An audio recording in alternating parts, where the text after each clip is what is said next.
네, 할렐루야 피플 예배에 오신 한 분 한 분 환영하고 축복합니다. 와. 네, 오늘 우리의 소망 되신 그 예수님을 바라보며 기쁨으로 찬양하기를 소망합니다.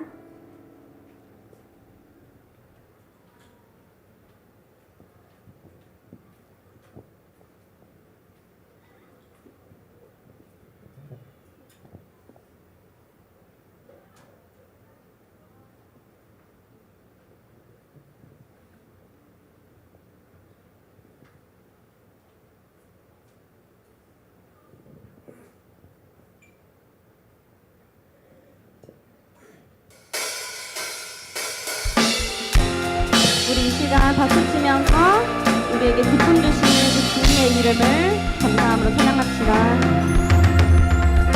슬픈 날 믿는 사람 예수 이름 믿으며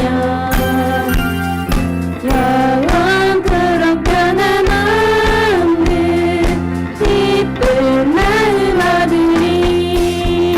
예수의 세상의 소망이여 예수의 이름은 천국의 기쁨일세. 다시 한번 슬픈 마음 믿는 사람 예수 이름 믿으며 영원토록 변함없는 기쁜 마음으로 거룩하신 주의 이름 거룩하신 주의 이름 너의 방패 삼아라. 한날 시험 당할 때에 주께 기도 드려라. 예수의 이름은 세상의 소망이여 예수의 이름은 천국의 기쁨. 예수의 이름은 세상의 소망이여 예수의 이름은 천국의 기쁨이. 존귀하신 주의 이름 존귀하신 주의 이름 우리 기쁨 대도다. 우리 기쁨 대도다. 주의 품에 안길 때에 기뻐 찬송 부르리. 예수의 이름은 세상의 소망이여 예수의 이름은 천국의 기쁨이. 우리 갈 길 가방 후에 우리 갈 길 나간 후에 보좌 앞에 나가 왕의 왕께 경배하며 연류가는. 우리 갈 길 가방 후에 우리 갈 길 나간 후에 보좌 앞에 나가 왕의 왕께 경배하며 연류가는. 예수의 이름은 예수의 이름은 세상의 소망이여 예수의 이름은 천국의 기쁨이. 예수의 이름은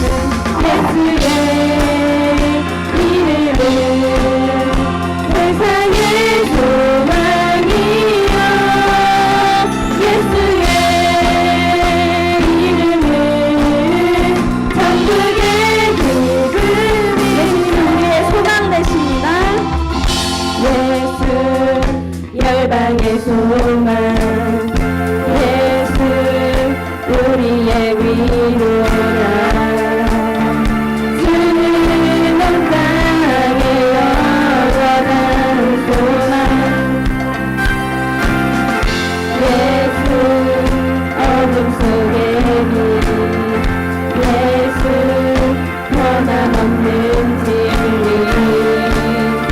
그는 온 땅에 빛이 되시네 우리 위에 죽으시고 다시 생명의 주 주님만이 소망이요 변함없는 반석이라 주님만이 온 세상을 비추시네 또 죽음에서 부활하신 우리 구주 평강의 왕 주를 믿는 모든 자의 소망 되신 주를 믿네 우리 다시 처음부터 고백해볼까요? 예수 열방의 소망 예수 우리의 위로자 주는 온 땅의 영원한 소망 예수 어둠 속에 빛 예수 변함없는 진리 주는 온 땅에 빛이 되시네 우리 위에 죽으시고 다시 생명 우리 위에 죽으시고 우리 위에 죽으시고 다시 생명의 주 주님만이 소망이요 변함없는 반석이라 주님만이 온 세상을 비추시네 또 죽음에서 부활하신 우리 구주 평강의 왕 주를 믿는 모든 자의 주님만이 소망이요 주님만이 소망이요 변함없는 반석이라 주님만이 온 세상을 비추시네 또 죽음에서 부활하신 우리 구주 평강의 왕 주를 믿는 모든 자의 소망 되신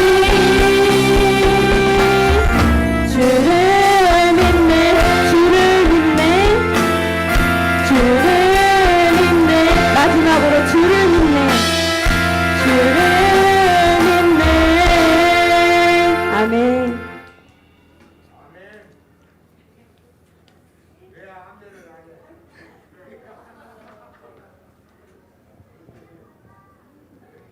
네, 이 시간 선한 능력으로 찬양을 할 텐데 이 시간 이 가사 하나하나를 묵상하면서 부르기를 소망합니다.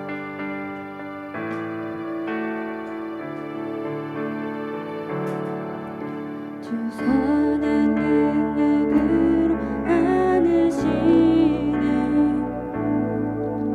그 크신 발로 날 붙드시네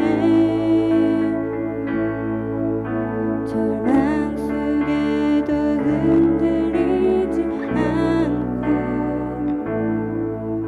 사랑하는 주 얼굴 부활이 주 선한 능력으로 주 선한 능력으로 안으시네 그 크신 발로 날 붙드시네 절망 속에도 흔들리지 않고 사랑하는 주 얼굴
기도했으면 좋겠습니다. 기도할 때 주님 뜻대로 주님이 보이지 않고 우리 앞에 길들이 너무나 막막할 때가 있지만 그렇지만 찬양으로 고백한 것처럼 주님의 선한 능력을 의지하며 매일의 삶을 주님과 함께 동행하기를 원한다고 이 시간 다 함께 기도하기를 원합니다. 기도하겠습니다. 살아주신 하나님 아버지 감사합니다. 하나님 오늘 찬양의 고백과 같이 주님이 우리의 소망이시며 빛이시오니 하나님 우리의 삶이 막막할 때라도 앞길이 보이지 않을 때라도 아버지 주님을 의지하며 동선을 영을 의지하면서 살아가길 소망합니다. 하나님 내일의 삶 가운데 주님을 신실하게 믿으며 아버지 주님을 따르며 앞으로 걸려갈 수 있도록 도와주셨소서. 우리 피플이 한 사람 한 사람이 정말 주님을 바라보는 것에 대해서 주었소서. 아버지 그 삶을 통해서 예수 그리스도가 나타나길 소망합니다. 우리를 통해서 우리 예수님만 드러나길 소망하오니 하나님 아버지 한 사람 한 사람씩 찍어주셨소서.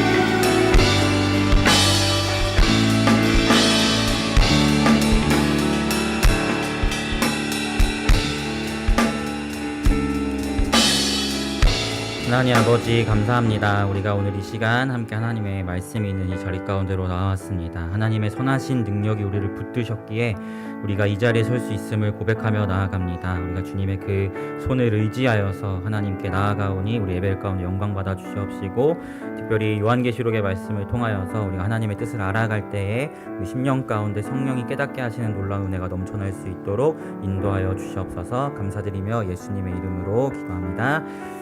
아멘. 네, 우리 함께 살펴볼 하나님의 말씀은 요한계시록 8장 6절에서 12절입니다.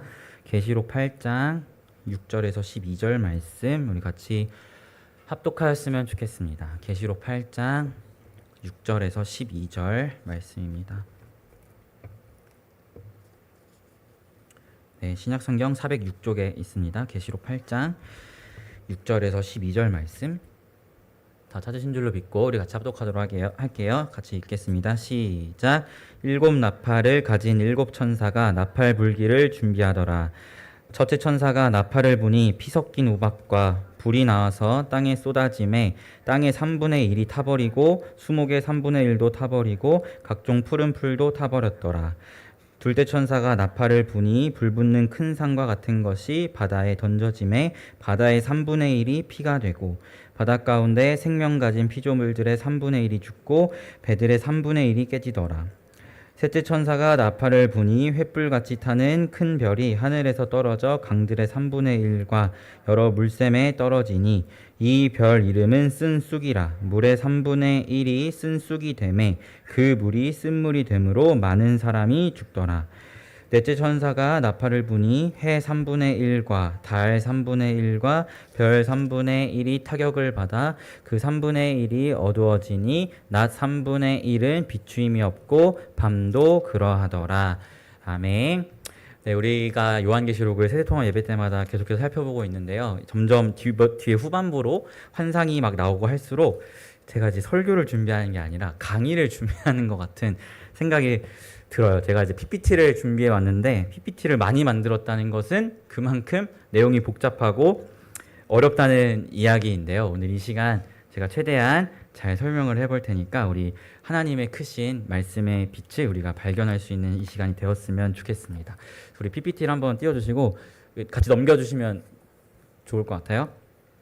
저희가 이제 요한계시록에서 세 가지의 심판에 대해서 계속해서 살펴보고 있었어요. 그래서 요한계시록 6장에서는 이제 인심판이 나오고 오늘 함께 읽은 말씀에서는 나팔심판이 나오고 또 이후에 대접심판이 나오는데요. 제가 지난 말씀 때도 말씀드렸지만 인심판이 끝나고 나팔심판이 나오는 것이 시간의 순서에 따라 나오는 것이 아니고 초점이 다르다고 여러분에게 말씀드렸습니다. 즉, 세 번의 심판이 나오는데 인심판, 나팔심판, 대접심판 이 세 가지의 심판이 시간의 순서가 아니라 이 심판이 이야기하고 싶은 초점이 다르다는 거죠. 같은 이야기를 세 번 반복해서 이야기하는데 초점을 다르게 가지면서 이야기하고 있다는 것을 말씀드렸어요. 다음 넘겨주시면 그래서 인심판을 먼저 보면은 인심판은 우리가 살펴봤듯이 하나님의 성도들에게 초점이 있는 것이 인심판입니다. 예수님의 초림과 재림 사이에서 이제 하나님의 심판이 악인들에게 미칠 텐데 그 심판의 내용이 네 가지라고 말씀드렸죠. 기근, 질병, 전쟁, 미혹 이 네 가지의 심판이 악인들에게 미치는데 그 심판의 영향이 악인에게만 영향을 미치는 것이 아니고 하나님의 성도도 그 심판의 영향을 동일하게 받는다고 말씀드렸어요. 그리고 그 가운데서 하나님이 성도에게 요구하시는 것은 이 어려운 심판들, 고난들 속에서 나를 향한 신실함을 너희가 지켰으면 좋겠다라는 것을 하나님께서 말씀하고 계시다고 여러분에게 말씀드렸습니다. 즉 인심판의 초점은 무엇이다? 바로 하나님의 성도에게 초점이 있다는 거죠. 그럼 나팔심판, 우리가 이제 살펴볼 나팔심판은 어디에 초점이 있는가? 다음 넘겨주세요.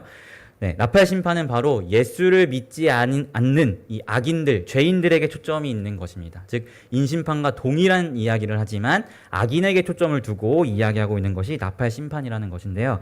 다음 넘겨주시면 특별히 이제 우리가 함께 살펴볼 요한계시록 8장 6절에서 12절에는 네 가지의 나팔이 네 번의 나팔이 불려요. 그래서 첫 번째부터 네 번째까지 나팔이 불리는데 그 가운데서 우리가 먼저 좀 집중적으로 보았으면 하는 포인트는요, 바로 불과 출애굽기에 나오는 10가지의 재앙입니다. 그래서 이 심상을 먼저 좀 살펴보고 나팔 하나씩을 우리 살펴보았으면 좋겠어요. 그래서 다음 넘겨주세요.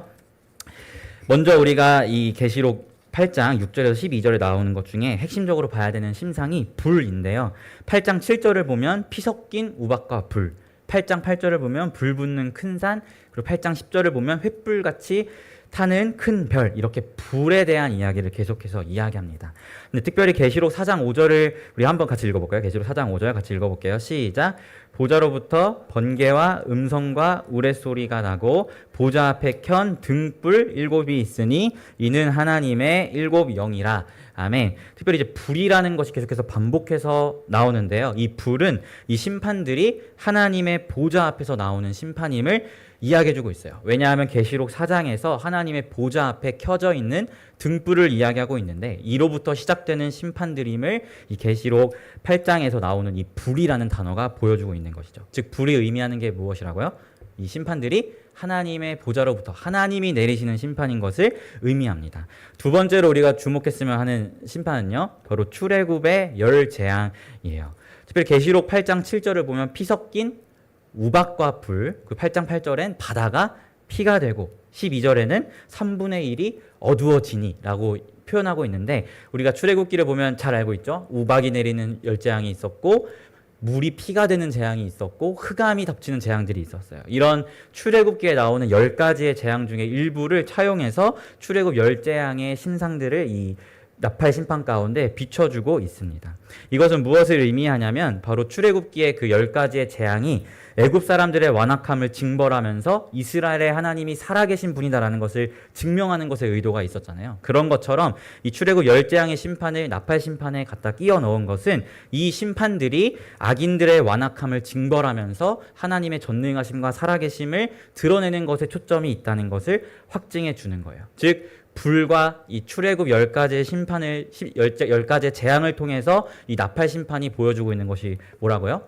이 심판은 하나님께로부터 나오는 것이고 더불어서 이 심판의 목적이 악인들의 징벌에 있다는 것을 확증해 주는 것이 이 불과 10재앙의 심상입니다. 자, 이것을 기억함으로 우리가 이제 4가지의 나팔을 천천히 살펴볼 수 있었으면 좋겠는데 먼저 구조를 우리가 이해할 수 있었으면 좋겠어요. 첫 번째부터 네 번째 나팔이 이렇게 따로 놀고 있는 것이 아니고 첫 번째 나팔, 두 번째 나팔, 세 번째 나팔이 네 번째 나팔로 수렴되고 있다고 여러분이 이해해 주시면 좋을 것 같아요. 구조적으로. 왜냐하면 첫 번째 나팔과 두 번째, 세 번째 나팔을 보면 3분의 1이, 3분의 1이, 3분의 1이라고 이야기하면서 이 3분의 1을 계속 이야기하거든요. 그런데 네 번째 나팔을 들여다보면 그 3분의 1이 3번 반복하면서 구조적으로 네 번째 나팔을 향해 있다는 것을 보게 됩니다. 요 모양과 구조를 잘 이해해 주세요. 자, 이걸 기억하면서 우리가 이제 본격적으로 첫 번째 나팔부터 보도록 하겠습니다. 우리 요한계시록 8장 7절 말씀 같이 읽어볼까요? 요한계시록 8장 7절입니다. 시작.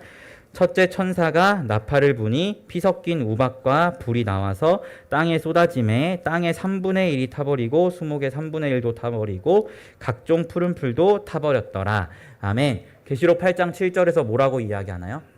피 섞인 우박과 불이 땅의 각종 나무와 풀들을 태워버렸다라고 이야기합니다. 이 말씀을 그대로 이해하면 우리가 특별히 어떤 것을 파악할 수 있냐면 바로 기근에 관한 이야기라는 것을 이 말씀을 통해서 파악하게 돼요. 그리고 에스겔 4장 9절에서 17절을 보면 불순종한 이스라엘에게 임할 심판은 기근이라고 하나님께서 말씀하십니다. 즉, 이 8장 7절이 이야기하고 있는 이 기근에 대한 이야기와 에스겔의 말씀을 우리가 종합해서 보았을 때 첫 번째 나팔이 주목하고 있는 심판의 대상은 바로 불순종하고 있는 악인들이라는 것을 우리가 말씀을 통해서 보게 되는 것이죠. 다음 넘겨주세요.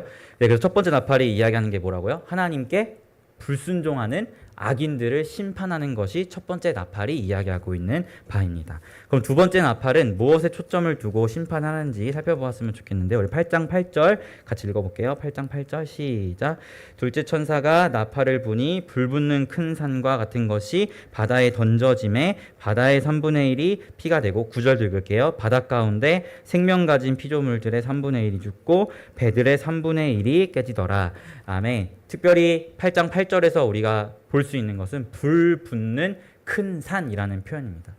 구약에서 산은 즉 나라를 의미하거든요. 우리가 잘 알다시피 시온산이라고 이야기하면 그 산을 가리키는 표현이 아니고 예루살렘, 이스라엘을 가리키는 표현을 우리가 이해를 하잖아요. 그것처럼 구약에서의 어떤 산은 나라를 의미하는데 특별히 예레미야 51장 25절을 보면 바벨론을 불에 탈 멸망의 산으로 예레미야에서 묘사하고 있어요. 그리고 바벨론이라는 이 나라는 요한계시록 안에서 악한 나라의 대표적인 대명사로 사용되는 것이 바벨론입니다. 즉 두 번째 나팔에서 심판하기 원하는 하나님의 그 말씀이 주목하고 있는 두 번째 심판의 대상은 악의 나라로 포상되는 바벨론을 심판한다. 다른 말로 하나님을 대적하는 나라들을 하나님께서 심판할 것임을 두 번째 나팔이 이야기하고 있음을 보게 됩니다. 다음 넘겨주시면 두 번째 나팔이 무엇을 이야기한다고요? 하나님을 대적하는 악한 나라들을 하나님이 심판하시겠다는 것을 말씀하세요. 그리고 세 번째 나팔을 한번 보도록 할게요. 8장 10절에서 11절 같이 읽어보겠습니다. 시작. 셋째 천사가 나팔을 부니 횃불같이 타는 큰 별이 하늘에서 떨어져 강들의 3분의 1과 여러 물샘에 떨어지니 이 별의 이름은 쓴 쑥이라. 물의 3분의 1이 쓴 쑥이 되매 그 물이 쓴 물이 되므로 많은 사람이 죽더라. 아멘. 이 8장 10절에서 11절 이 세 번째 나팔을 보면 횃불 같은 큰 별이 하늘에서 떨어지는데 이 별의 이름이 쓴 쑥이고 이 별로 인하여서 많은 사람이 죽게 되었다라고 말씀하고 있는데요. 이사야 14장 12에서 15절을 보면 바벨론을 지키는 수호 천사 계명성이 하늘에서 떨어진다는 말씀을 하나님께서 말씀하십니다. 그리고 예레미야 23장 15절을 보면 하나님이 불순종하는 자들에게 쓴 쑥을 먹일 거라고 하나님이 말씀하세요. 이것을 종합해서 보았을 때 세 번째 나팔이 표상하고 있는 것은 죄인들을 대표하는 천사 바로 사탄을 하나님께서 심판할 거라고 말씀하시죠. 그리고 사탄의 멸망이 언제 이루어졌죠? 예수 그리스도의 십자가의 죽으심으로 이미 사탄의 패배가 선포되었잖아요. 그것을 우리가 말씀을 통해서 보게 되는 것입니다. 하지만 주님 다시 오실 그날까지 사탄의 미혹을 하나님이 잠시 내버려 두시고 그 사탄의 영향을 받게 하시는 이 공중권세를 쥐게 하시는 것을 우리가 다 알고 있는데요. 이 쓴 쑥으로 인하여 사람들이 죽게 되었다라는 그 말은 이 사탄의 유혹과 사탄의 꼬드김에 예수님 다시 오실 날까지 많은 사람들이 넘어가고 그 가운데 멸망의 길을 걷고 있다는 것을 하나님께서 말씀을 통해서 보여주고 있는 거예요. 즉 세 번째 나팔은 무엇을 의미한다? 죄인의 대표인 사탄을 심판하는 것을 하나님께서 말씀하고 계시다는 것을 우리가 보게 됩니다. 다음 넘겨주시면 그럼 여기까지 한번 정리를 해볼게요. 요한계시록 8장 6절에서 12절의 구조가 첫 번째부터 세 번째가 네 번째 나팔을 향해 있는데 첫 번째 나팔은 불순종하는 악인에 초점을 두고 두 번째 나팔은 하나님을 대적하는 악한 나라에 초점을 두고 세 번째 나팔은 죄인의 대표인 사탄을 심판하는 것에 초점을 두고 이야기하고 있다고 했어요. 그리고 이 세 가지가 네 번째 나팔로 수렴되고 있다고, 네 번째 나팔에서 클라이맥스를 이룬다고 여러분에게 말씀드렸습니다. 이것을 기억하면서 우리 네 번째 나팔 살펴보도록 할게요. 8장 12절 같이 읽을게요. 시작. 넷째 천사가 나팔을 부니 해 3분의 1과 달 3분의 1과 별들의 3분의 1 이 타격을 받아 그 3분의 1이 어두워지니 낮의 3분의 1은 비추음이 없고 밤도 그러하더라. 아멘. 우리가 잘 알고 있는 이 출애굽기의 흑암의 재앙을 표상하고 있는 말씀인데요. 유대인들은 이 출애굽기 10재앙 중에서 흑암이라는 재앙을 영적인 어두움으로 해석했습니다. 그리고 앞에 이 첫 번째부터 세 번째 나팔이 네 번째 나팔을 향하고 있다는 것을 우리가 보았을 때 결국 네 번째 나팔에서 이야기하고 싶은 것은 예수를 믿지 않는 사람의 가장 큰 심판은 뭐 질병으로 죽고 기근으로 죽고 이런 것들이 아니라 가장 큰 심판은 하나님과 분리되는 영적인 어두움임을 네 번째 나팔이 이야기하고 있음을 우리가 말씀을 통해서 보게 됩니다. 즉 네 번째 나팔 다음 넘겨주세요. 네 번째 나팔이 이야기하고 있는 게 뭐라고요? 악인의 가장 큰 심판은 하나님과 분리됨이다라고 이야기하고 있는 거예요. 다음 넘겨주시면 종합적으로 이 네 가지의 나팔을 살펴보면 결국 첫 번째 나팔, 두 번째 나팔, 세 번째 나팔에서 악인과 악한 나라와 사탄을 심판하시는데 이 모든 것에서 결국 이야기하고 싶은 것은 이들의 가장 큰 심판은 하나님과 분리됨에 있다라는 것을 요한계시록이 지금 이야기해주고 싶은 것입니다. 이것을 기억하면서 우리가 인심판, 바로 하나님의 성도들에게 초점을 두고 있는 이 인심판과 악한 자들에게 초점을 두고 있는 이 나팔 심판을 우리가 비교해서 살펴볼 수 있었으면 좋겠어요. 다음 넘겨주세요. 특별히 우리가 계시록 7장 1절에서 8절을 이미 지난 말씀에서 우리가 살펴보았습니다. 제가 이 요한계시록의 구조를 설명드릴 때 말씀드렸던 것 중에 하나가 6번째 인심판과 7번째 인심판 사이에 광고 타임이 껴있다고 여러분에게 말씀드렸어요. 그 광고 타임이 바로 계시록 7장이라고 말씀드렸는데 계시록 7장 1절에서 8절이 그 광고 타임 중에 첫 번째 광고의 내용입니다. 이 내용이 어떤 내용을 가지고 있다고 여러분에게 말씀드렸죠? 하나님께서 인심판을 펼치기 전에, 즉 예수님의 초림과 예수님의 재림 사이에 펼치실 기근, 전염병, 그리고 전쟁, 미혹 이 네 가지 심판을 펼치기에 앞서서 하나님의 성도들에게 먼저 보호의 인을 미리 다 쳐두시고 그 심판의 영향 가운데 두시는 이야기가 이 계시록 7장 1에서 8절이라고 여러분에게 말씀드렸습니다. 즉 하나님께서 미리 다 보호하실 것을 약속하시고 그렇게 보호의 인을 쳐두신 다음에 심판의 영향 아래 성도들을 두고 계시다는 거죠. 그리고 그들에게 하나님을 향한 신실함을 요구하고 있다는 것을 말씀드렸어요. 이것을 기억하면서 우리가 인심판과 나팔심판을 한번 비교해 볼 수 있었으면 좋겠습니다. 인심판의 초점은 어디에 있다고요? 하나님의 성도들이 하나님을 향한 신실함을 지킬 수 있도록 그것을 요구하는 것에 초점이 있다면 나팔심판은 예수님을 믿지 않는 자들이 하나님과 분리됨에 그 초점을 두고 있다는 것을 여러분에게 말씀드렸어요. 계시록 7장 다음 넘겨주세요. 1절에서 8절을 보면 결국 이렇게 될 수 있는 이유가 심판이 일어나기 전에 하나님이 이미 하나님의 백성에게 보호의 인을 쳐주셨기 때문이라는 것을 보게 됩니다. 다음 넘겨주세요. 마지막인데요. 그래서 우리가 결론적으로 이야기할 수 있는 것은 하나님의 성도는 결국 이 심판 속에서도 하나님의 보호하심으로 인해서 하나님과 멀어지는 것이 아니고 오히려 고난 중에 심판 중에 하나님께 붙어서 하나님을 향한 신실함을 지키고 반대로 악인들은 예수를 믿지 않는 자들은 심판 속에서 더욱더 하나님과 분리되고 더욱더 하나님과 멀어지고 하나님을 멸시하면서 하나님을 떠난다는 것을 이 계시록이 지금 이야기해주고 있다는 것입니다. PPT 내려주시면 됩니다. 네, 사랑하는 성도 여러분, 결국 이 계시록이 인심판과 나팔심판을 통해서 우리에게 말씀해주고 있는 것은 예수님의 이 땅에 오심과 다시 오심 그 사이에 악한 자들도 하나님의 성도들도 전쟁과 기근과 미혹과 질병, 전염병이라는 이 심판의 영향을 분명하게 받는다고 성경은 이야기해주고 있어요. 하나님의 성도도 질병에 걸려서 쓰러지고요. 하나님의 성도도 전쟁의 아픔을 겪고 때로는 하나님의 성도도 기근과 미혹을 받습니다. 그런데 하나님께서 이 심판들을 통해서 분명하게 말씀해주고 있는 것은 하나님의 성도는 그 심판들 속에서 어떠한 반응을 보이냐면 하나님을 떠나기보다 오히려 하나님을 더 찾고 오히려 하나님께 붙어서 하나님을 향한 신실함을 지키고자 애쓰는 것이 하나님의 성도라고 성경은 이야기하고 있어요. 하지만 같은 심판의 영향을 받는데 악인들은 어떤 영향들, 어떤 고백과 어떤 모습들을 보인다고요? 하나님을 부인하고 하나님을 떠나고 영적으로 하나님과 더욱더 멀어지는 것을 악인들의 반응으로 성경은 소개하고 있다는 것입니다. 이것을 우리가 종합해서 여러분에게 한번 묻고 싶어요. 사랑하는 성도 여러분, 여러분의 영적인 현 주소는 지금 어느 위치에 서 계십니까?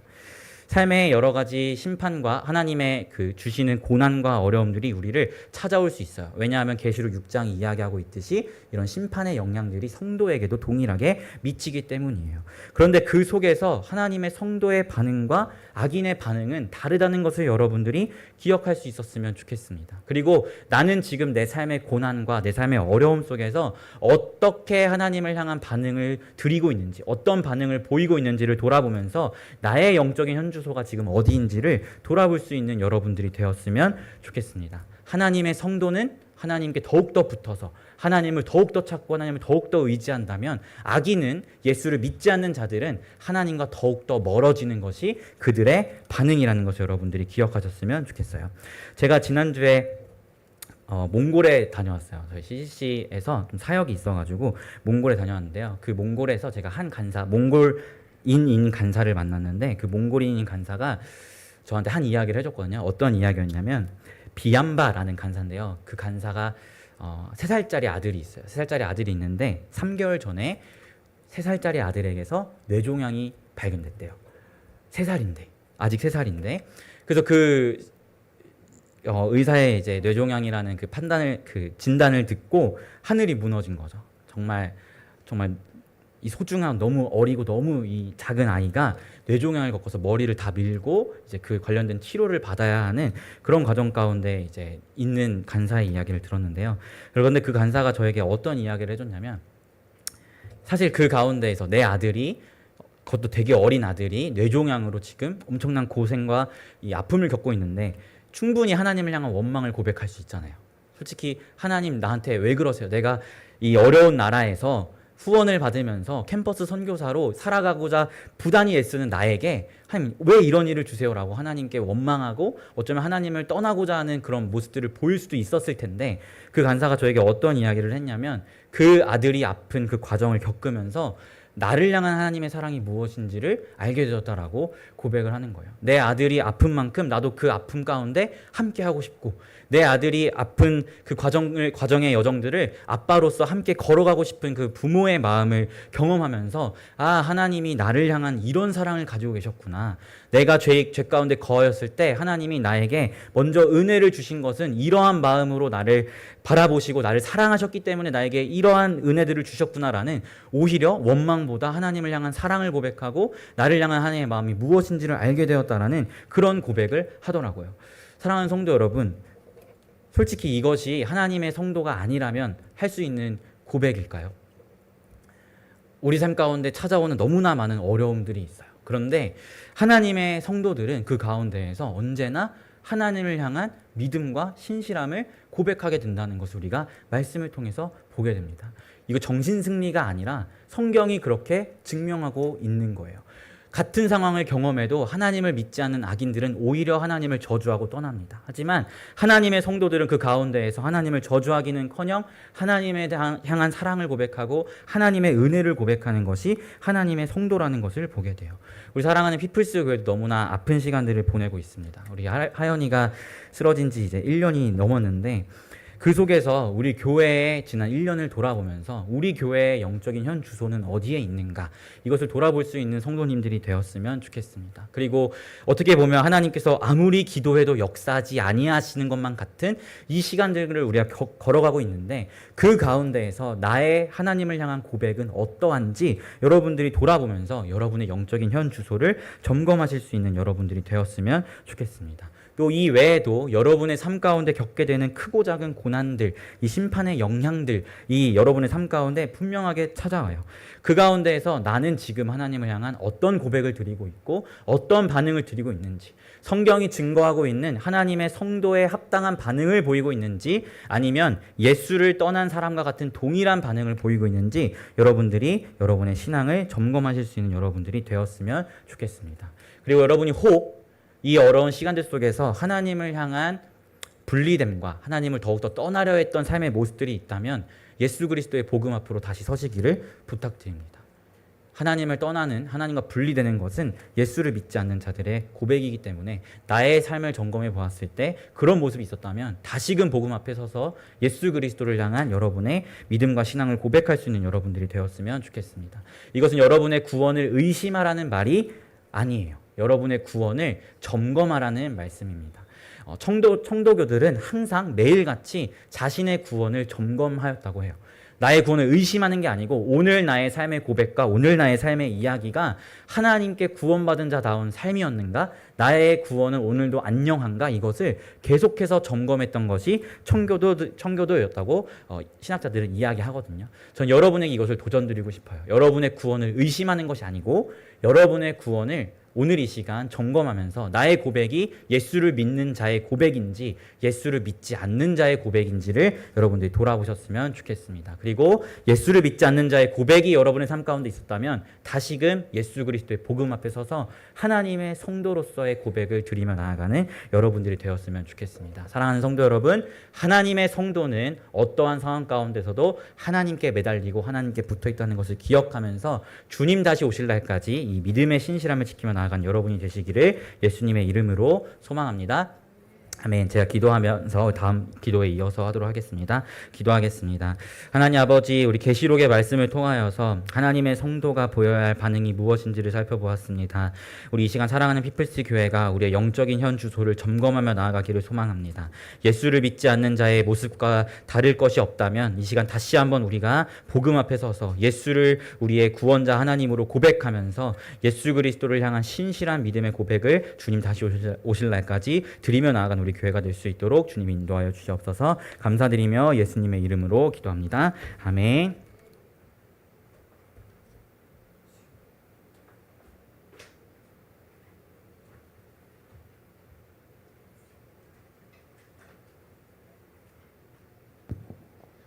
기도회 하기 전에 하나님의 부르심이라는 찬양 먼저 하고 하겠습니다.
그 이름을 믿는 자들에게는 하나님의 자녀가 되는 권세를 주셨으니 이는 혈통으로나 육정으로나 사람의 뜻으로 나지 아니하고 오직 하나님께로부터 난 자들이니라. 여러분은 현재 마주한 삶의 순간 속에서 하나님을 찾으며 나아가십니까? 아니면 하나님을 떠나 살아가고 계십니까? 오늘 말씀에서 하나님의 자녀는 삶의 어려움 속에서 하나님을 더욱 찾고 붙잡는 사실을 기억하라고 하십니다. 이 시간 하나님을 놓치며 살아갔던 자들이 있다면 하나님의 부르심에 돌이키며 나아갔으면 좋겠습니다. 기도 제목을 불러드리겠습니다. 기도 제목을 부를 때 아멘으로 화답하여 주십시오. 진정한 하나님의 자녀가 될 수 있도록 해주시옵소서. 주어진 상황 가운데에서 주님을 의지하고 신뢰하며 나아가는 저희가 될 수 있도록 해주세요. 기도하겠습니다.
너희가 서로 사랑하면 이로써 모든 사람이 너희가 내 제자인 줄 알리라. 하나님께서 저희에게 서로 사랑하라고 하십니다. 하지만 세상은 점점 더 악해져 가고 있습니다. 피프리가 이런 세상에 물드는 것이 아닌 서로를 사랑할 수 있는 피프리가 될 수 있도록 해주세요. 기도 제목을 불러드리겠습니다. 기도 제목을 불러드릴 때 아멘으로 화답해주세요. 예수님을 닮아 예수님의 사랑을 실천하는 피프리가 되게 하소서. 피프리 공동체인 하연이가 얼른 병이 치유될 수 있도록 하소서. 기도하겠습니다.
오늘 말씀처럼 하나님을 놓치며 살아갔던 자들이 있다면 하나님의 부르심을 돌이켜 나아갈 수 있도록 해주세요. 언제나 주님을 의지하며 살아가는 저희가 될 수 있도록 기도합니다. 그리고 저희 피프리가 서로 사랑할 수 있도록 도와주시옵소서. 또한 피프리 공동체인 하연이가 하루빨리 다시 건강을 찾을 수 있도록 도와주세요. 예수님의 이름으로 기도드렸습니다. 아멘.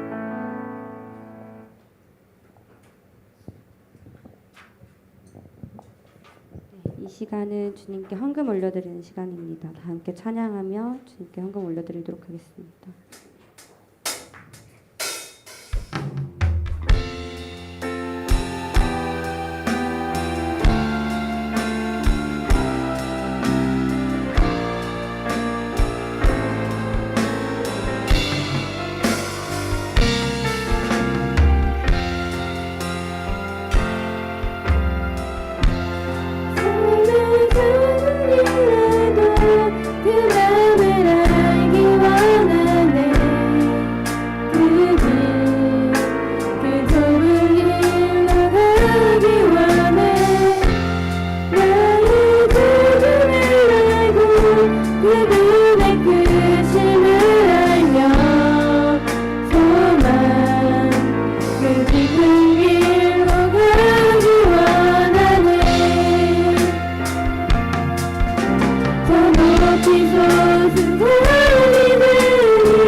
사랑의 하나님, 마음을 모아서 헌금을 드립니다.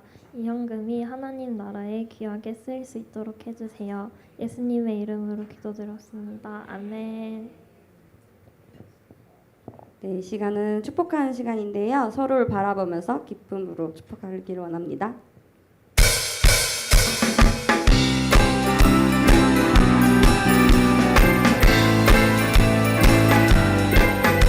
우리 손을 뻗어서 서로를 바라보며 축복하기를 원합니다.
시간 그리스도의 계절이라는 찬양으로 하나님 앞에 고백하도록 하겠습니다. 다 일어나서 찬양 불러주세요.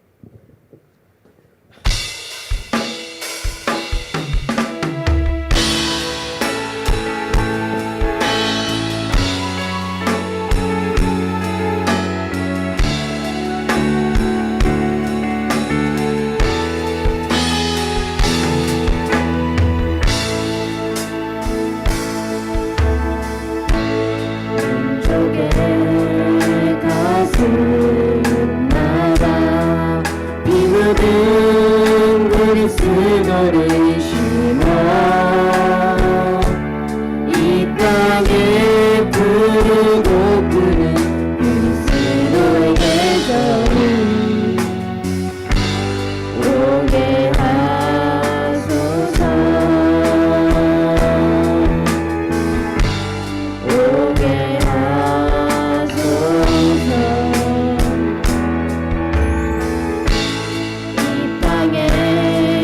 하나님의 나라가 이루어지게 하옵소서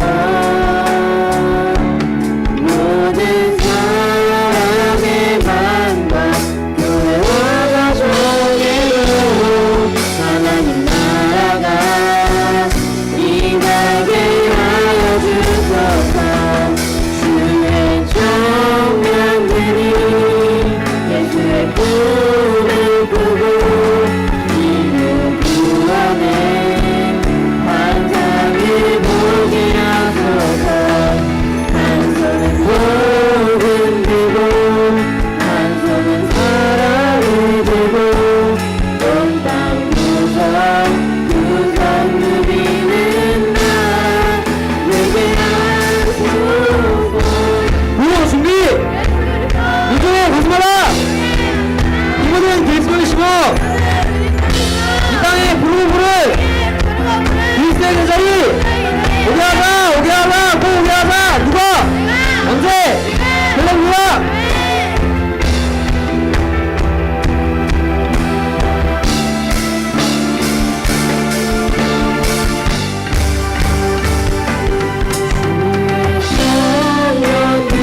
예수의 꿈을 꾸고 이루 구원의 환상을 보게 하소서 한 손은 복음을 들고 한 손은 사랑을 들고 온 땅 구석 누비는 나 그게 하소서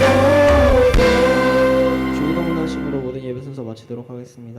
하늘에 계신 우리 아버지여 이름이 거룩히 여김을 받으시오며 나라의 임하옵시며 뜻이 하늘에서 이루어진 것 같이 땅에서도 이루어지이다. 오늘날 우리에게 일용할 양식을 주옵시고 우리가 우리에게 죄 지은 자를 사하여 준 것 같이 우리의 죄를 사하여 주옵시고 우리의 시험에 들게 하지 마옵시며 다만 악에서 구하옵소서. 대개 나라와 권세와 영광이 아버지께 영원히 있사옵나이다. 아멘.